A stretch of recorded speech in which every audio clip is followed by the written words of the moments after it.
So far we've dealt with a number of topics, some of them pretty serious. We've talked about,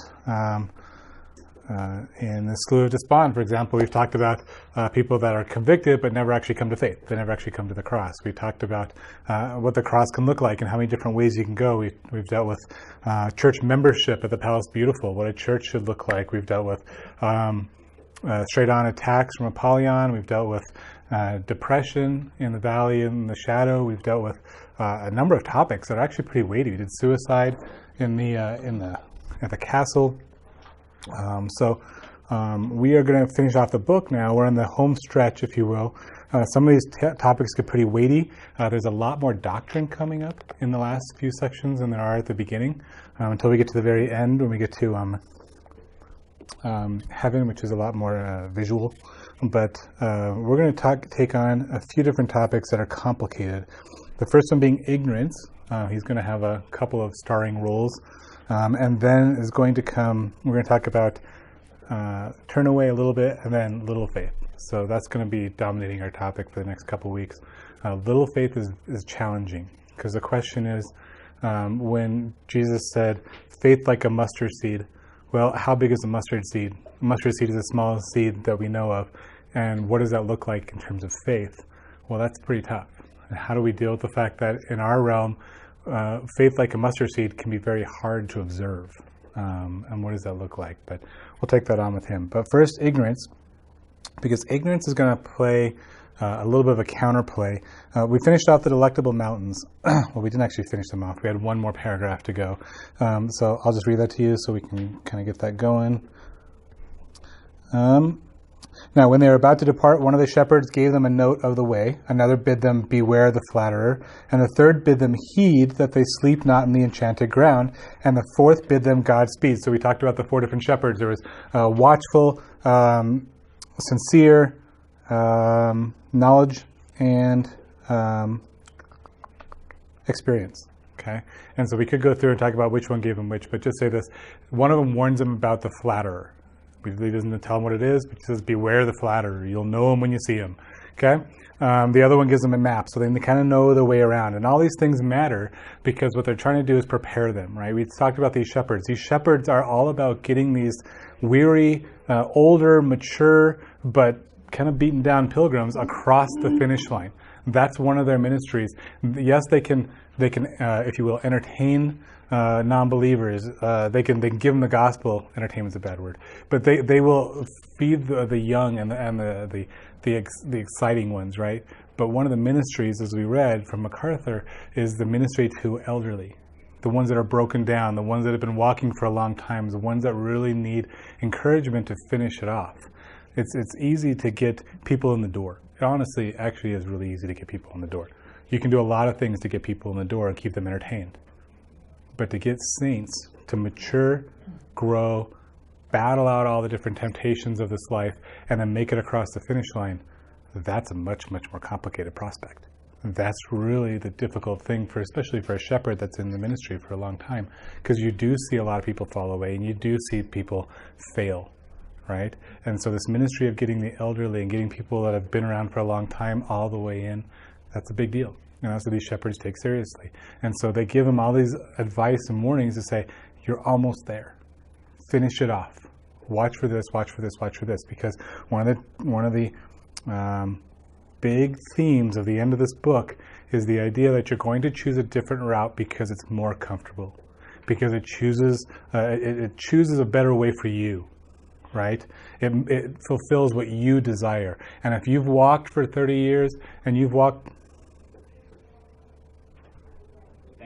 You're welcome to come in. And you walk for a long time, you start to wonder, maybe there's a little bit easier way. Maybe there's something that's a little bit more fun. Maybe there's something that's a little bit more rewarding immediately. And that's where we can really struggle. Okay? So that's going to be kind of the theme for the end of the book. So these guys get it. Now the last statement he makes is this: so I awoke from my dream. Okay, and no one really exactly knows what that means. There's an assumption, or maybe probably an educated assumption, that was a point where Bunyan got released. because he was in prison, and then he gets released periodically when somebody new takes over and says, all right, we allow you to come out of your cage. And then he goes back to preaching, because that's what Bunyan did. He goes back to doing exactly what he was doing before. And then they realize, oh, that's right, that's why we sent you to prison. So they put him back into prison. So there's a realistic possibility that he was actually released from prison at the end of that chapter. That's why he wrote, and then I woke. He goes out, he preaches for a few months, and then they put him back in prison. And so what does he do? Well, and I slept and I dreamed again. So he just picks up his pen and he keeps writing. The guy gets out of prison, and instead of sitting there whining and complaining about it, he just, all right, I guess we're back in it. What's next chapter, right? There's a lesson in that. Just that suffering, even taking that all these bad providences that he had to deal with and not letting them dictate his life. He tried to be the one dictating his own life from his own standpoint, right? And so he took that bad situation and he turned it into something profitable by doing this. So no, that's not a guarantee, but it's kind of interesting. So, and I slept again and I dreamed again. I saw the same two pilgrims going down the mountains along the highway towards the city. Now, a little below these mountains, on the left hand, lie the country of Conceit. Okay? So on the left hand, like we said, remember, goats are on the left, sheep are on the right. Anytime you see left, bad news. Okay? So on the left hand lieth the country of Conceit.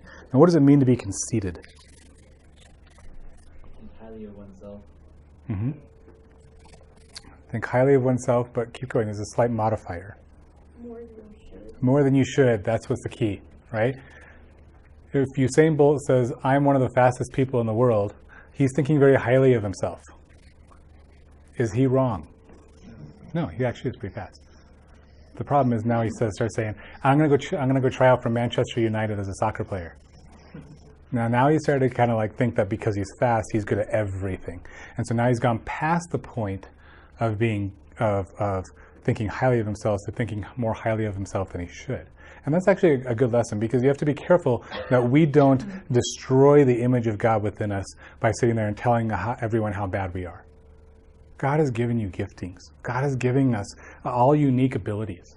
He has given us, there is an element, an image of God within each one of us. That's how we're created. And so we don't want to sit there and say that God made a mistake by creating me. We also don't want to sit there and say, I am God's gift to the world. That is, if we go into Ephesians, that's partly true. But there's a way of saying that that's good, and there's a way of saying that that's really bad. Okay? So there's a country of conceit. Now, in this case, of course, it's negative. It's on the left hand. Sorry if you're left-handed, but this is on the left hand. The country of conceit are people that think more highly of themselves than they should. But remember, these aren't just chest-thumping athletes. Okay, that's what's key. These are just people that think more highly of themselves than they should. And this comes out in a lot of different ways. We all would label it spiritual pride. Now, from which country there comes into the way in which the pilgrims walked a crooked little lane, a little crooked lane. Now, this is kind of interesting. So here's the straight way that God has established, and into it from the left comes this crooked little lane. Now, what does crooked mean biblically? Not straight, and therefore not true. Not true, not straight, therefore, if God's way is straight and we hit a crooked little lane, It's not the way. huh? It's not the way. It's not the way. It's evil. It's evil. It's not true. It's everything that God is not. Leads to death. Exactly. It leads to death. And if you want to look through here, here's a whole bunch of ways where you can see crooked ways listed in the Bible. But it is a way. It's a crooked way. So what does that mean? What is Bunyan communicating? It has the appearance of God. It has the appearance of being the way, but it's not actually the way. Good. So it's a way of life. It is a lifestyle. And it has an appearance of some kind of godliness. Remember, this book is religious in nature. Obviously, that's Bunyan's topic. So he's talking about a crooked way, a crooked lifestyle, a crooked religion. But what's key about this is, what is it joined to? The true way. So we've got a crooked path that we know is not godly. It has a semblance of godliness because it joins to the way. It says it's a little. So A crooked little way. Yeah. It's Yeah. just a little off. Just a little off, right? It's a crooked little way, and it joins into the actual way. So what are we looking at? Coming from the country of conceit, what is this? It's man's attempt to reach godliness without God. Good. It is coming from the country of deceit. Head knowledge, but not a heart. Absolutely. A head knowledge. It's a way that man makes. It is having a form of godliness, but denying its power. It is all the different things that say, come this way, I will tell you how to get better with God. I will tell you what God wants. I will tell you why God will like me. Right? It's conceited. It is a spiritual pride. It is man saying, here's what God wants. Here, let me feed it to him. Okay? It gets into Micah 6. What of Micah 6? So we sing the song, actually. What does the Lord require of you but to walk justly, to love mercy, to do justly, and Walk justly, walk humbly with your God. thank you. That's what I knew. I was going to get there eventually. It was one of those verbs, right? But if you read the context of the passage is damning. Because God sits there and says, just shut up the doors. I don't want to hear anymore. Just don't come into my temple. I'm sick of you guys.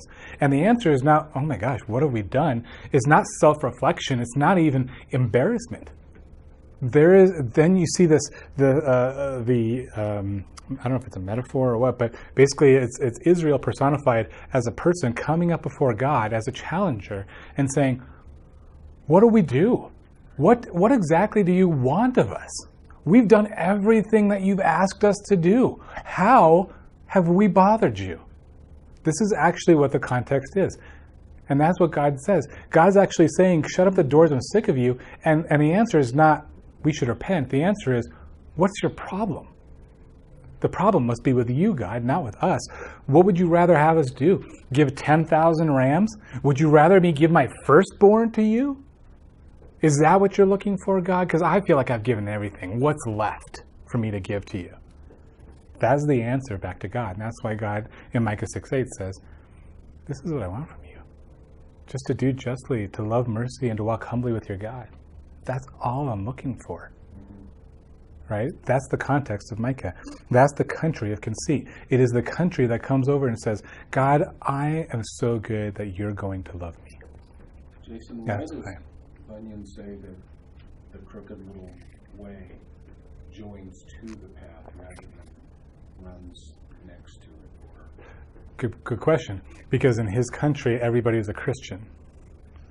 Right? So I can be incredibly spiritually prideful. I can deny the whole faith by what I really act like while still trying to be a Christian. I can get there this way. I will call myself a Christian. I'll go to church. I'll do all the right things, just like in Micah. I will be a Hebrew of Hebrews. I will go and do remember what they were saying. We were giving all the sacrifices that you prescribed. We fulfilled the law, God, just the way you told us to do it. Yeah.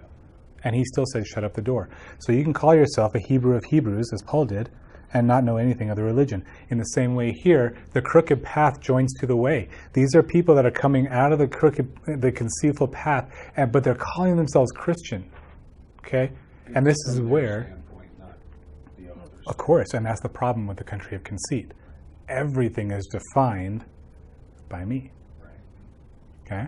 And so here therefore they met with a very brisk lad that came out of that country, and his name was Ignorance. Now, very brisk. What does it mean to walk briskly? Quickly? Energetically, purposefully. So what do we see about this guy? He pretends to have, or thinks he has where he's going. He thinks he knows where he's going. What else, though? He's walking quickly. He's got energy. He's got enthusiasm.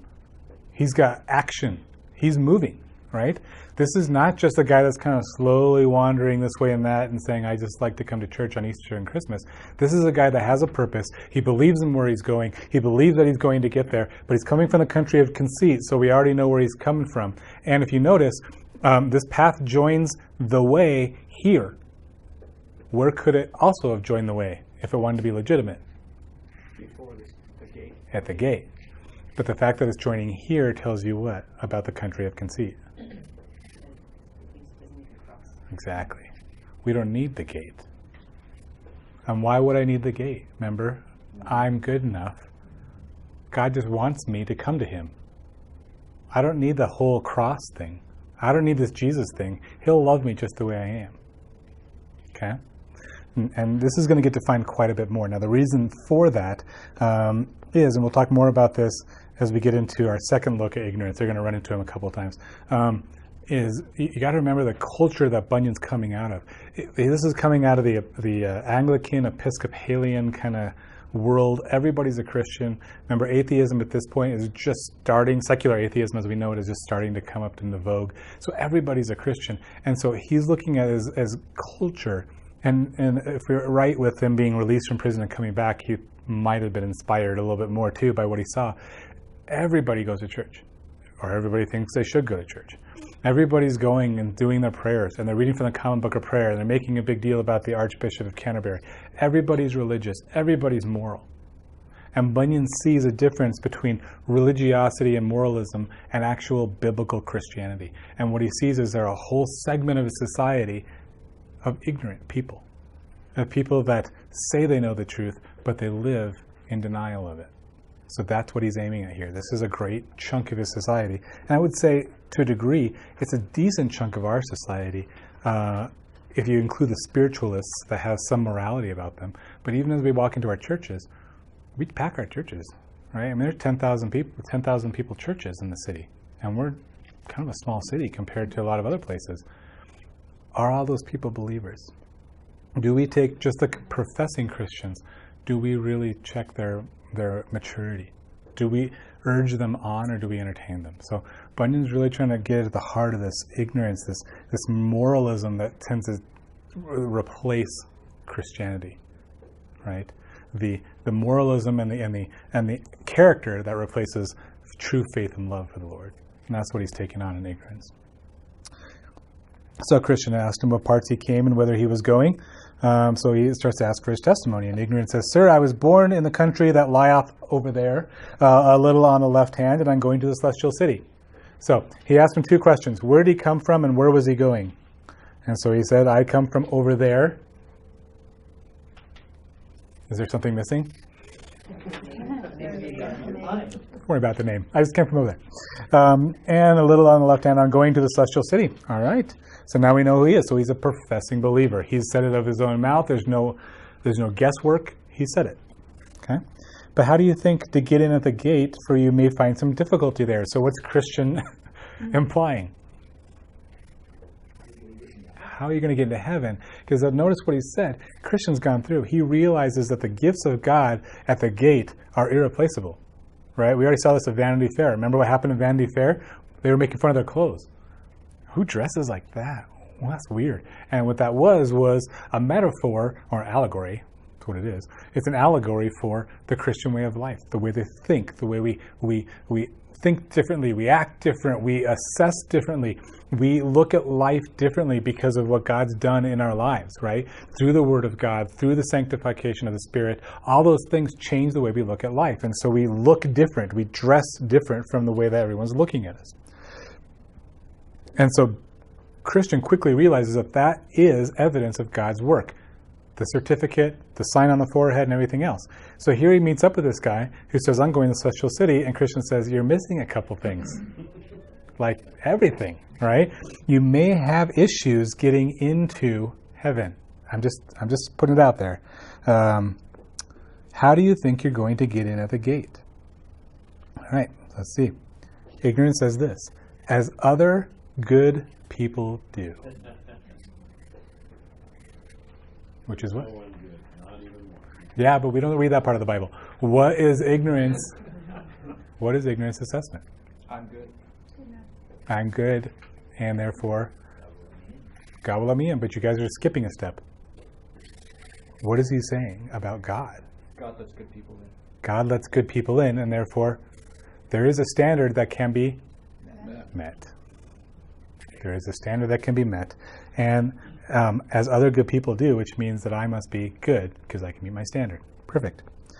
But what have you to show at that gate that may cause the gate to be open to you? Now, this is actually an interesting question that actually exposes ignorance in a way that he didn't really think about. Ignorance says, I'm good, I pay tithes, okay, I won't get ahead. Okay, what is going to get at the gate? Okay, now the fact that there's a gate and you have to show something at the gate tells the Christian telling ignorance something about the city. Okay, when we get off a plane and you come from international, what's the first thing you got to go through? Customs. That's essentially our gate.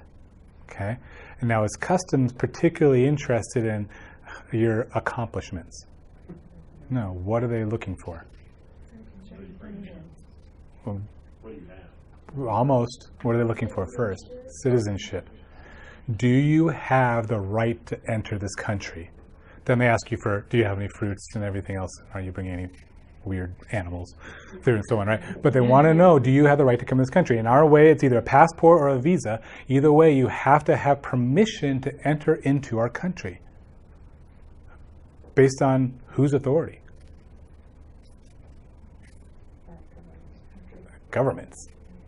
The government's the one that decides who comes in, who goes out. So when Christians asking, when you get to this gate, what do you have to let you in? What is he really asking? Are you a citizen? Not how good you are, not how wonderful you think you've been, not have you fulfilled the law, not have you had good church membership, not have you attended church every Easter and Christmas. What is he really asking? He's asking, are you a citizen of that country based on the government of the country? In this case, Celestial City, God is the government. What do you have from the king that shows you that he should open the door to you? And it sounds weird, but it's a radical way of thinking of heaven, less about, do I merit it? Is it for good people? Is it all about my goodness and righteousness? It even changes, is it all about Christ's righteousness? It really changes it to, that's God's kingdom. Am I a citizen? Based on him, based on what he's given me. Do I have the sign from him that says, I am one of his own? It's not just a matter of what you do. It's a matter of who you are in relationship to him. And that's what Christian is asking ignorance. What do you have that you can show at the gate that shows that you are a citizen of this country, that the gate should be open to you? Right? It's granted by the government. It's not granted by you. I can sit there and I can draw a passport and put a little picture of me in there and everything else, and I can say, here's my passport. I made it myself. Right? And then they'll lock me away. That's what they'll do. Because that's not acceptable. It doesn't matter how official it is. It doesn't matter how much effort I put into it. It doesn't matter how much I poured myself into the passport that I made. It's still mine, not theirs. And it's not issued by them, so they don't care. Well, guess what happens at the Celestial City? Okay? So what is ignorance's passport? Here it is. I know my Lord's will, and I have been a good liver. I've had a good life. That's what he says. Okay. I've been a good liver. I pay every man his own. I pray, fast, pay tithes, and give alms, and have left my country for whither I am going. The last part is probably the most interesting part of there. I have left my country for whither I am going. So not only does he pay his church tithe, which, I'll tell you what, man, 80% of this church does not pay a tithe. He does. He gives alms. He helps the poor. He is moral. He is upright. I guarantee you this guy probably outdoes most of us in the way that he lives. His life is an example. His life is immaculate, if you will, from an external standpoint. And the most interesting statement is, I have left my country for whither I am going. So what does he also think that he's doing? Oh, and isn't that biblical? What's repentance other than I turn away and I turn towards? Like, that's your basic definition of repentance, right? I leave behind and I move towards. Isn't that what Paul said? Leaving behind, I press earnestly towards my goal. So what does this man fully convince himself that he's done? Repented. I've repented. I've left sin behind. I don't do that anymore. I'm trying to live a good life. So when he shows his passport, how beautiful is his passport going to be? Pretty sweet. leather bound. It's going to be nice. It's going to engrave. It's going to have his initials. It's going to have everything that he considers is important. Okay? Ken Poole said, ignorance is resting his confidence in himself, in his own works. He truly believes that he is a good person. After all, he's tried to live a good life. He goes to church and knows what the Bible says. He knows the liturgy and sings the hymns. He wants to go to heaven. Hell is for bad people, not good people like him. Heaven is for good people. So, of course, he'll get into the gate. So when he goes up to the gate and says, and God says, why should I let you in? His answer is going to be a laundry list, he thinks. Right? That's what he thinks. And he thinks that will be the thing that opens the door. Okay, I'm not going to spoil it. Christian said, but thou camest not at the wicket gate, that is at the head of this way, and thou camest in hither through that crooked lane. Therefore I fear, however you may think of yourself, when the reckoning day shall come, thou wilt have laid at thy charge that thou art a thief and a robber, instead of getting admittance to the city. So the parallel would be John 10, who comes into the sheepfold? If you don't come into the gate, you're considered a thief and a robber. You're an illegitimate entry. You should not be here.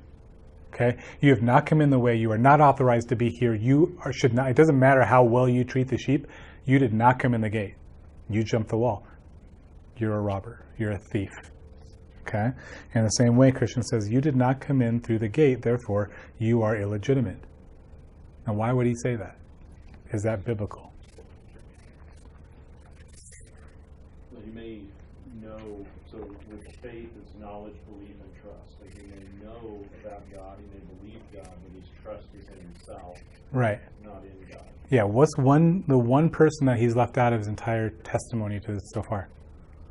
Christ. And who is the gate to the sheepfold? Christ. How many ways are there to God? One, through him. And so what we're looking at is a real simple passage. There's only one way to heaven. There's only one way to God. There's only one way to God's kingdom, and that's through the gate. That's through the cross. Right? Come to me, all you who are weary and heavy laden, because there is no other way but to come to him. Okay? And so ignorance doesn't have that, and Christian says, how do you think you're going to get into the city? You didn't go in through the one way that God said to go in. Ignorance says, gentlemen, ye be utter strangers to me, and I know you not. Be content to follow the religion of your country, and I will follow the religion of mine. That's the way of saying, agree to disagree. All right? I hope all will be well. Okay? That's perfect. And as for the gate that you talk of, all the world knows that is a great way off of our country. Meaning, it's really hard to get to. I don't really want to have to go that way.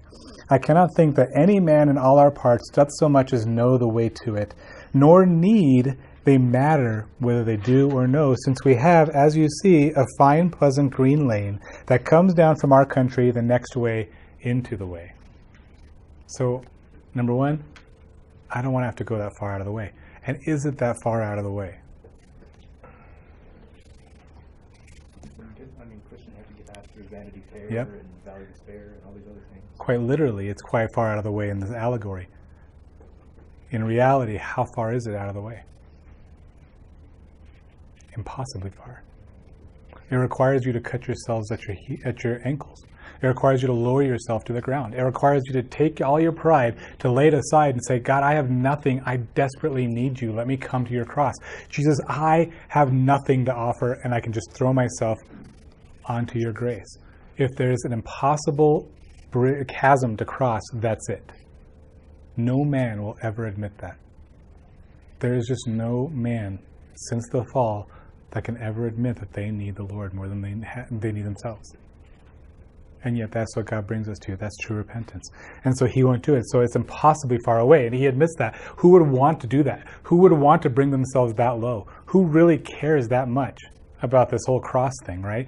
Especially since, as you can see, we got this beautiful way that leads right into it. The way that I've been taught, the religion that I lead, the life that I lead perfectly meshes with Christianity. How would God not accept me? How would God not be okay with me? I do everything that he asks, right? Except coming to the gate. But we don't need that. I was going to say, it sounds like the modern day statement that people make that say stuff like, you know, I just can't imagine this God of love is going to, this is the only way. Christ can't be the only way. I can't imagine that you Right. have to go, you know, whatever. Yeah, that seems so exclusive. That seems so judgmental. Yeah. Yep. And that's exactly what he's saying. He doesn't need me because he doesn't need to go that way because I'm good enough to go. God's going to accept me. William Mason said, so long as the sinner thinks he can do anything towards making himself righteous before God, his name is ignorance. He is full of self-conceit and destitute of the faith of Christ. When Christian saw that the man was wise in his own conceit, he said to Hopeful whisperingly, there is more hope of a fool than of him. And said moreover, that when he that is a fool walketh by the way, his wisdom faileth, and he saith to everyone that he is a fool. So in Ecclesiastes 10. What shall we talk further with him, or outgo him at present, and so leave him to think of what he hath heard already, and then stop again for him afterwards? So he is asking Hopeful, should we keep working with him? Should we keep trying to pour the gospel into this guy? Because he's already dismissed us, right? You guys go your way, I'll go my way. I hope it'll all be fine, just whatever. And Hopeful says, let ignorance for a little while muse on what is said, and let him not refuse good counsel to embrace, lest he remain still ignorant of what's the chiefest gain. God saith, those that have no understanding, although he made them, he will not save. He further added, it is not good, I think, to say all to him at once. Let us bypass him, if you will, and talk to him anon, even as he is able to bear it. So, Soren Kierkegaard said there are two ways to be fooled. One is to believe what isn't true. The other is to refuse to believe what is true. And that really is the best thing, the best summary of ignorance. He refuses to see what he doesn't want to see. Okay? So we're going to leave him here, and it feels like a loose end, and it's meant to be a loose end. As we get back, we will get into him very much more in depth, because they are going to come back to ignorance. They're going to run into him again. And it's going to be a very long section of Christian really pouring out the gospel into him and letting ignorance decide, do I believe this or not? He's really going to, and Christian's going to do a good job of really giving him a choice. And ignorance is going to make his choice. Okay? So we're going to leave him for a bit, and we're going to jump into Turn Away in Little Faith, and we're going to set it up. Next week is when we're going to spend a lot more time on Little Faith himself, and we're going to dig into a lot of different aspects of Little Faith's character. So they both went on in ignorance he came after. Now when they had passed him a little way, they entered into a very dark lane, where they met a man whom 7 devils had bound with 7 strong cords, and were carrying of him back to the door that they saw on the side of the hill. Okay, remember the side of the hill? We just saw that last time. It was the door. Remember that they opened the door. They could smell brimstone. They could hear the fire. They heard the screaming, and we realized that that's just a shortcut to hell. It is where when your life is given over, that's it. You go straight there. Okay. So this is the first time we see it used, and they're running by, and they kind of see this guy, and they kind of get over to the side, and there's a guy who's being tied by 7 devils. Don't let the number get too freaked out. It's multiple devils, right? They're tying him up, and they're carrying him back to that door. Okay? So what's the picture of, do you think? Why would he use 7 devils? In the Bible, 7 is usually complete and perfect. Right. So Totality. Exactly. 7 is usually completeness in the sense of a totality. There's nothing more to add to it. It's all completed. There's nothing more. This is finished, right? 7 days of creation. It is finished. On the 7th day, he rested because everything was done and just the way he wanted it. So this is 7 devils, 7 perfect number. Everything's completed. And they've got this man tied up. What's happened to him? It's been given over to his unbelief. Okay. Good. His sin. His sin. Mm-hmm. Michael? Just to reference the parable of Jesus where when a man cleans himself up and then the devil goes out to try to find something more. Yeah. More deep, wicked. Probably. Mm-hmm. So he tried for a little while to live this life in that parable, and then the demons come back, or if you want to look at this, even if it's not literal demons, sin comes back twice as exciting, twice as enticing, or 7 times as enticing, I should say, and makes itself so irresistible that they fall into it. And that could be because of the work of demons. It could just be because of the work of your own heart was never converted. Either way, the point being that this man is now so given himself to sin that he is tied up. He cannot get out. He is now, he's enmeshed. He's ensnared. He cannot escape. And now they're just taking him straight to hell. He's given himself over to a sin, and God has given him over to his sin. Okay? And he is. Now, here's the key though. Where is he when anything happens? In the way, because Christian and hopeful are watching this take place. Right? So what does that tell us about this man? He was. He has walked. He's walked quite far. Think about all the things that we've been through. How far along this journey are we? And when was this man captured? Okay? We're left to assume that this man has been a Christian for a long time. He has a professing belief. He said that he really was one of these guys, and he's made this way this far, and now he's closer to the celestial city than the beginning of the journey, and yet this is where he finally gets caught in the sin. This is where he gives himself over to whatever sin it was. Lust, wealth, prestige, who cares? He's caught up in the sin, and it's taken him, and it's captured him, and it will never let him go, and he never tries to leave it. Because notice, it doesn't say that he was struggling. It doesn't say that he was caught against his will. He was tied up by 7 devils, and they were carrying him back to the door they saw on the side of the hill. Now good Christian began to tremble, and so did Hopeful, his companion. Yet as the devils led away the man, Christian looked to see if he knew him, and he thought it might be one Turnaway that dwelt in the town of apostasy. But he did not perfectly see his face, for he did hang his head like a thief that is found. But once being passed, Hopeful looked after him, and espied on his back a paper with the inscription, Wanton Professor and Damnable Apostate. Okay? So Christian and Hopeful begin to tremble. They're freaked out by this whole scene. Why would they be scared? They're on the king's way. Who dominates the king's way? Well, the king. Why would they tremble? The demons are on the king's way too. He was there. The demons are on. And the demons are there too. So you're never really out of danger. But how could somebody have come this far and really be lost? And I would think that would cause you to question your own. Oh, questioning yourself. Yeah. Why should they question themselves? They've gone off the path of tough times. That is a lesson. When we hear other people sin and we see people fall away, the answer is not, oh yes, justice got him. The answer should be, I need to check my own heart. Because none of us are superhuman. We all require God's grace, and that is one of those mercies that God gives to remind us, check your heart. There is always hope while you live in this life. If you have not come to faith yet, there's still time. But that time is limited, right? And so they start to tremble, realizing that I'm just as weak as that guy. What's different, though, is he was Turnaway. He was from the town of apostasy, and he never had a true faith. So while they tremble in their humanness, okay, it's not a denial of God's grace. It's a reminder of our weakness. Okay. So as they look away, they see his Turnaway. He's from the town of apostasy. Now notice this, but he did not perfectly see his face, for it did hang his head like a thief that is found. So what happened to this man? Well, he's finally given in. He finally accepted who he was. Right?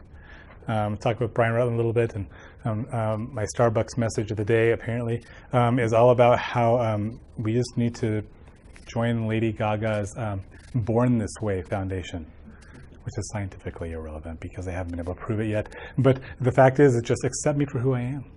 I don't need to change. I'm good enough just the way I am. Right? This is the best me. Is kind of what we want to start to think of. And while there's nothing wrong with accepting people for who they are, the idea that there's nothing more is false. God calls us to so much more. He's provided examples. He's provided a standard. He's lived the standard before us. There's always something more. We love the person, but we don't ask them to stay. We want to push on towards holiness. In the same way, then, here's a man who was happy to just be who he was, but once he realized who he was, he just put his head down and said, this is who I am. And that's it. He's given up. His faith is done. And he's going to go towards his sin. He's going to be accepting of the fact that he's going towards his sin. And so he doesn't even bother to look at anyone. On the back is wanton professor and damnable apostate. That is the charge. That page on the back is like Christ, the sign over the cross. When Jesus went to the cross, it's the charge. It is the reason that you're being executed. It is your sentence. It is, or I guess, the crime that caused your sentence. So when Jesus was on the cross, what did they say? King of the Jews. It was the most correct statement that they could come up with. It was also the sentence that man killed him for. Okay, that is the sentence that he had, or the crime that he had. So this turn away apparently just kind of played at Christianity, right? He didn't really believe it, and now when the sin came in just the right way, that was just the excuse he needed. It wasn't, Christianity wasn't fulfilling enough, something else was, and he gave himself over to it. Okay?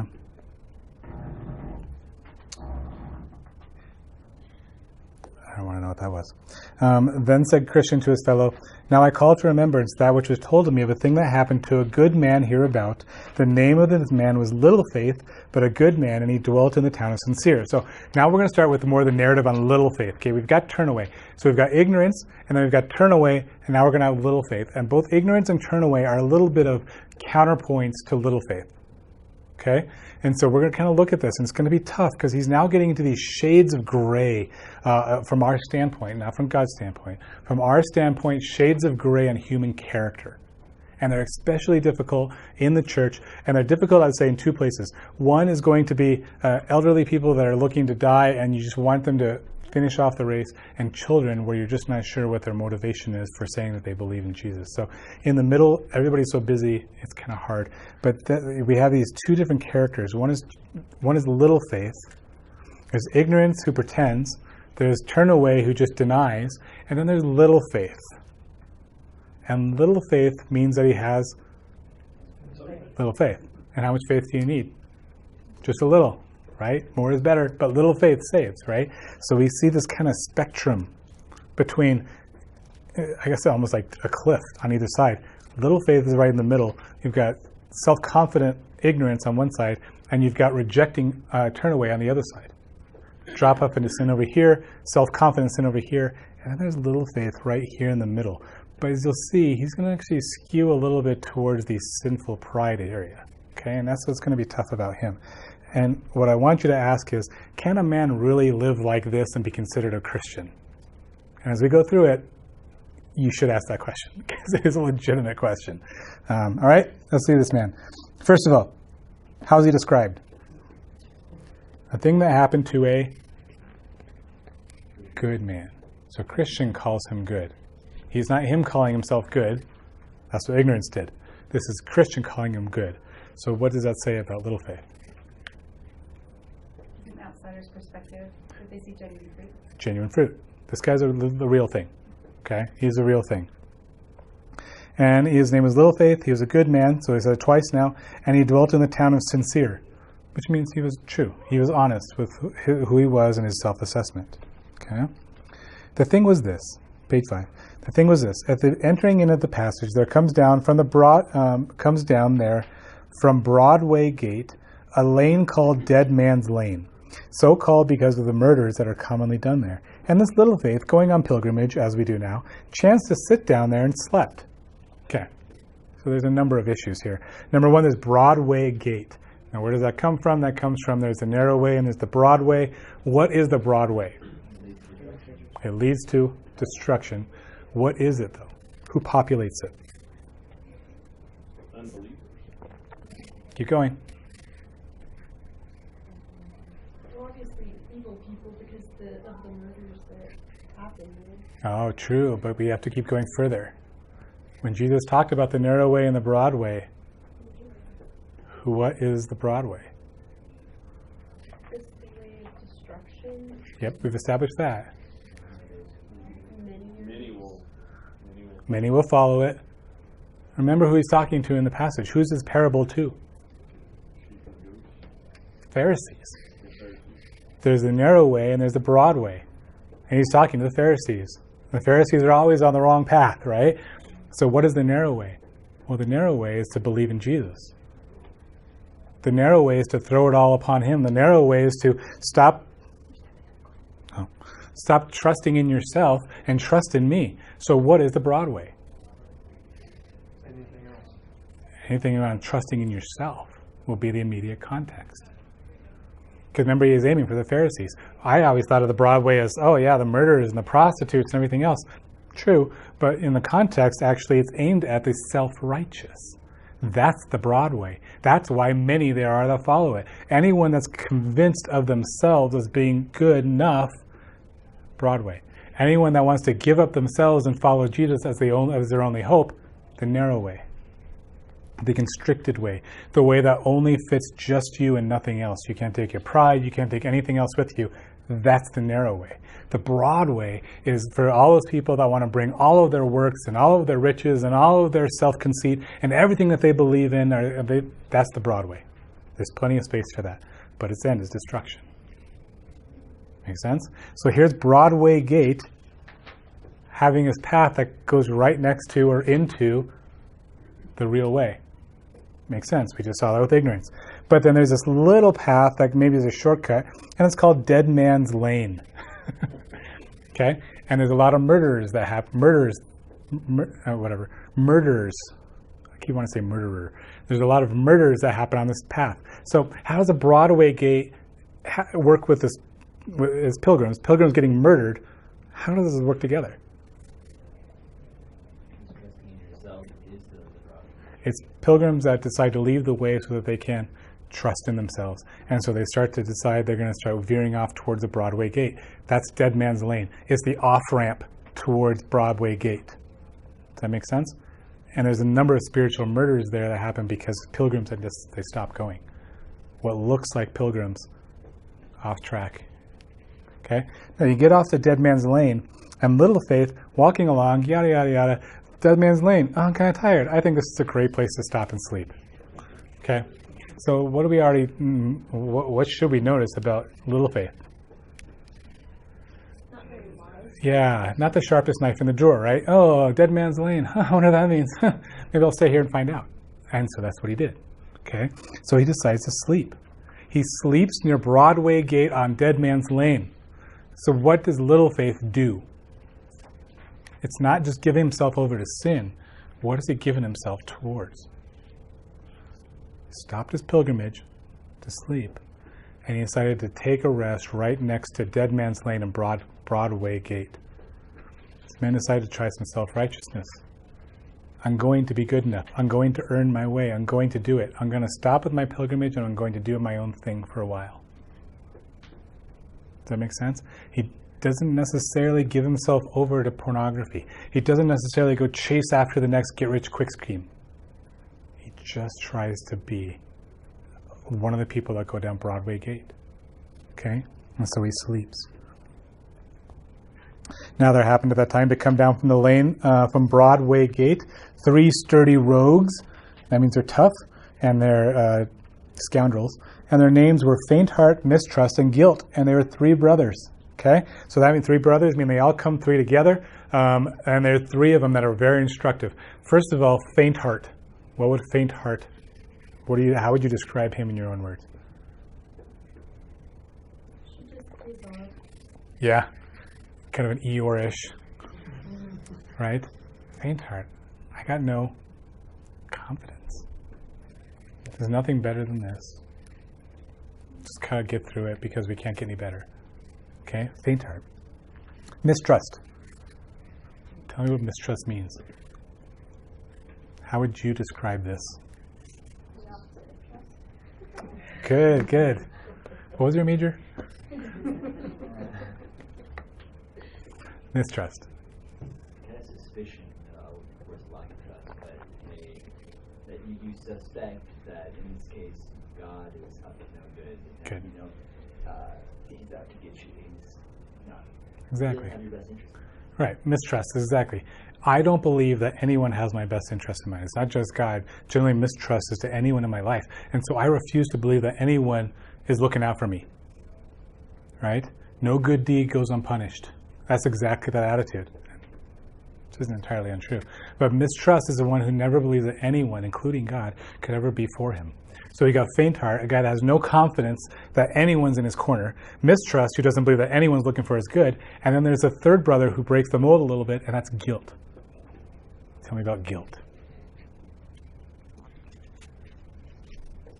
What's his name again? Guilt. What does guilt do to a pilgrim? Too big of a sinner to make it to trust the way. Yeah. So what does guilt do?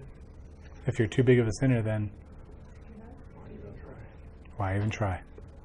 I'm going to load it on to you. I'm going to beat you down so much that you're not going to be able to walk. I'm going to make you so that you'd believe that there is absolutely nothing left for you to go. That there's no way, that you might as well just end it right here. That's guilt. Faint trust, faint heart, mistrust, and guilt. 3 brothers. They always come together. And you can see how they all interrelate, right? No confidence leads to mistrust. Guilt feeds on the trust factor that I'm too bad, no one's going to be for me, and why should I have any confidence? And so therefore I'm guilty because God said I should trust him, but now I feel even more guilty that I didn't trust him. And so now I really have no confidence, which means who can I trust in this world? Nobody's going to be for me. You see how those 3 start? It's like a feedback loop, those 3. They just start running together. So there's 3 brothers, and they, espying little faith where he was, came galloping up with speed.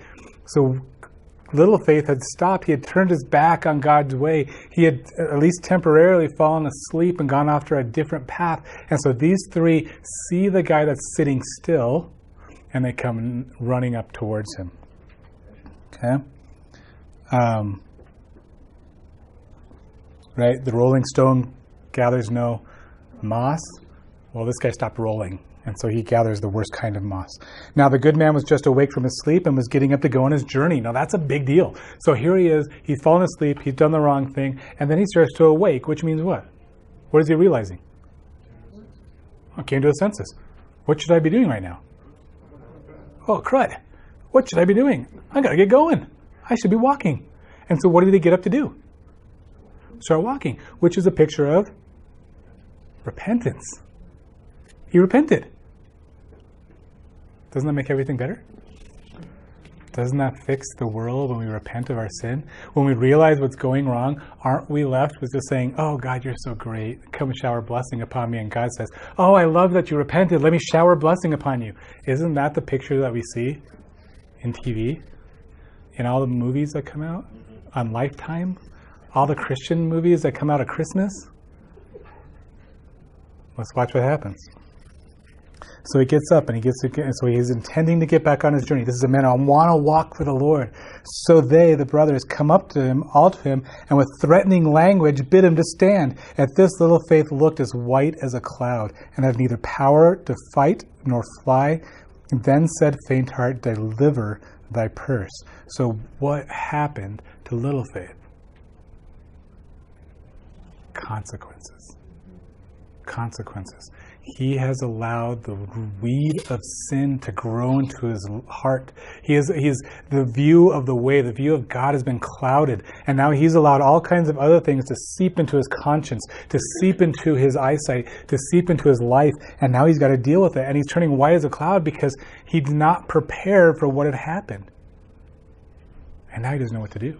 I don't know how to fight them. I don't know how to run. I don't know where to run. I'm stuck. I'm floored. I have nothing to battle with. Okay? So we see the picture of little faith. Not only was he kind of dumb for stopping a dead man's lane, we also see him as unprepared. He does not have the word of God. He does not have a good church. He's walking by himself. He has none of the means of grace to be able to get him through this journey, and he makes poor decisions. You seen the picture? This is not a pretty picture, but he's still faithful. And that's the hard part. But and so now the faint heart says, give us your purse. Your purse is all the things that God gives you to make this life livable. Give us all those things. Give us your assurance. Just mail it in, dude. You're done. You're faint heart. You have nothing left to live for. Give us your purse. But he, little faith, making no haste to do it, for he was loath to lose his money. There's our statement. He refuses to give up on his purse. I will not give you my faith. I cannot give up on my faith. He didn't want to do it. He refused to do it. Even though he's being threatened, even though everything in front of him is telling him he should, he refuses to give up. Okay? Remember, turn away. Turn away just took the right set of circumstances to be able to entice him into giving up his faith. Here's the worst circumstances, and little faith refuses to give in. But he, making no haste to do it, for he was loath to lose his money, mistrust ran up to him, and thrusting his hand into his pocket, pulled out thence a bag of silver. Not in his entire purse, just a bag of silver. Now, a bag of silver is worth a good amount. But it's not his entire purse. It's not everything that he had. But it is enough to make it hurt. Okay? Then he cried out, "Thieves, thieves!" And with that guilt, with a great club that was in his hand, struck little faith on the head, and with that blow felled him flat to the ground, where he lay bleeding as one that would bleed to death. So you see the picture. He tried to say, I don't want to lose my faith, and guilt came by and said, who are you and what have you just done? With a club beating him down. Who are you, little man? Who's the faithless one here? Who's the one who screwed up? Who's the one who knew what they were doing and did it anyways? Who are you? And that just brought him to the ground. Ready to give up. There was nothing left. It looked like he was down for the count. He had lost his assurance. He had lost the bag of silver. He had lost the things that God had given to him, it seemed. And guilt was going to make him pay. Okay? I'm racing through it because we're out of time. All this while the thieves stood by. But at last, and notice they stood by. What could they have done? Well, they could have killed him. But guess what? They can't. Just like the giant despair. I can bring you so miserably close to the death, but I can't kill you. Only God can do that, or you can do that. So, but at last, they hearing that some were upon the road, and fearing lest it should be one great grace that dwells in the city of good confidence, they betook themselves to their heels, and left this man to shift for himself. So we're going to stop there for a second. Great grace is heard in the distance from good confidence, and that makes these three freak out. And so they leave little faith to himself. And it says that he then shifted for himself. That means he got up, he pulled himself up, and he kind of hobbled down the road. So let's see what happens. So great grace comes just when little faith needed him most. Not by little faith's promptings, not because of what little faith had done, because of providence. So little faith is God's. And what did God know was going on? And so what did God do? Well, he gave him exactly what he needed at that moment, right? Oftentimes God sends what we need before we need it or when we need it, and we don't even realize it. Little faith is down on the ground bleeding, and here comes great grace to drive off mistrust, to give him some amount of confidence back. Make sense? And little faith, because he was a true believer, got up and did what? Started making progress. He started traveling again. He was walking on the path. Make sense? This is a true pilgrim. True pilgrims keep making progress. They keep walking. Little faith got up and he started walking towards the celestial city. He starts walking towards his God. He's confident and he's making his progress. Now after a while, little faith came to himself and getting up, made shift to scrabble on his way. That was the story. Now, so he makes progress, but there's a couple of things that are mentioned here that are disturbing. Number one, did great grace ever arrive? No. It was a rumor that great grace was somewhere and he might come in and destroy these three, and so these three flee from great grace. Okay? When little faith comes to himself, first he makes shift to scrabble on his way. Now, what kind of walk does that remind you of? A desperate? What else? Like hobbling, like you've just been hurt. Hobbling. What's the picture of this walk? It's definitely not healthy. Yeah, it's Barely alive. right. Holding, one foot in the grave, the other foot on a banana peel. Yeah, 1 foot on the banana peel. Yeah, 1 foot in the grave, 1 foot on the banana peel. I like that picture, right? It's slowly. He's weakly making it. He's making progress, but he's weakly making it. So what did little faith do when great grace was heard nearby? Got up and went. No. He didn't wait for it. He didn't go find great grace, did he? Great grace from good confidence is there to rescue you. And what did you do, little faith? Well, I don't believe he's for me. He's taken on a lot of the characteristics of the brothers that were before him. He didn't go find great grace. He just pulled himself up and tried to make his own progress based on whatever he could. He didn't call out to God. He didn't ask for healing. He didn't ask for anything else. He just tried to make progress as best he could. Does he believe in where he's going? Absolutely. Does he actually have faith like a mustard seed? Absolutely. Does he believe in the goodness of the object towards whom he's running? That's our question. That's our question. When you heard great grace was so strong that these 3 brothers left as soon as they heard the sound of his footsteps, and yet you don't go towards him? You don't run towards the guy that was your protection and possibly your healer? You decide just to kind of try to figure it out yourself. See the problem? He gets up and he's making progress, which we say yay and amen, but the fact is he's leaving the goodness of God behind and saying, I don't know if I can trust in it. That's our character of little faith. Do you see how challenging this is? And Bunyan, as a shepherd, probably saw this a number of times as he was trying to look at these people in his flock and seeing some that were strong and some that were just, every week was a new struggle. Every week was a new battle. They just refused to fully give themselves over to the Lord or to fully give themselves over like turn away. There's that weird personality right in between that refuses to fully embrace grace or to fully embrace sin. And they kind of just have this weak race. They trust in the Lord, and this is what we're going to really debate next week. They trust in the Lord, but they just refuse their life. Their life has such weak fruit. Does that make sense?